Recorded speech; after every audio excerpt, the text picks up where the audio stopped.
do what's right as soon as you know what's right.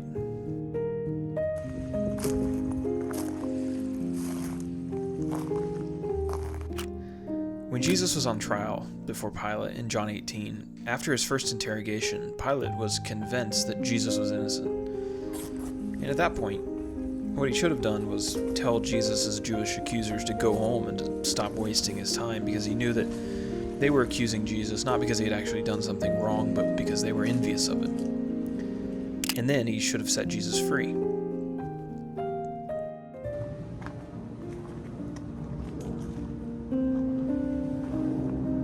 But Pilate delayed doing what was right.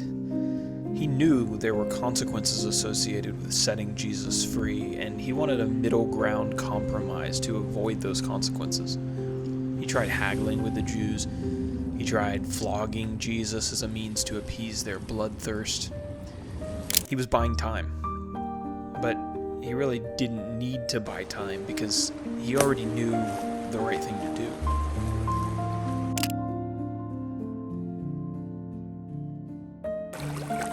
And that time that he bought allowed an opportunity for Satan to get into his head and to remind him of all of the things that could go wrong if he did the right thing. And his delay ended up dissolving his conviction.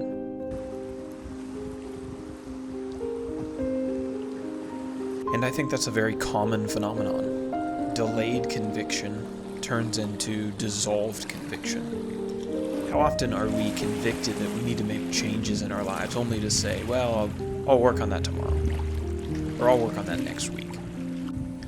How often are we convicted in a church pew only for that conviction to dissipate over Sunday lunch? We're convicted that we need to take better care of our bodies. We're convicted that we need to spend more time in prayer. We're convicted that we need to talk to our friends about spiritual things. But how often is conviction followed up with immediate action?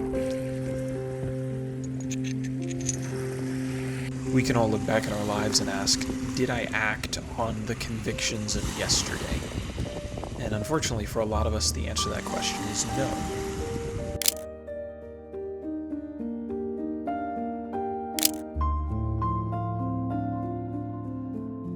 Part of the reason it's so important to act on conviction quickly is because Satan is great at talking us out of it. Satan would prefer you not to be convicted, but if you are, he is content with your conviction if you are content not acting on it. The more time you give him, the more angles he will use to get you to think that it's the wrong time to do the right thing, that you should wait for a more opportune moment. You know, that far off, distant, opportune moment that never actually shows up.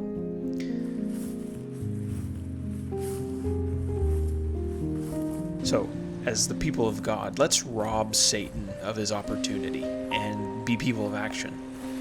Imagine the trouble that we would give him and the good work that would be accomplished if we were swift to do the right thing. We need to be swift because eternity is not very far from any of us. And there's work to do, and changes in our lives that need to be made, and souls that need Jesus. So let's not be people who sit around waiting for someday. Let's be people that turn their convictions into action.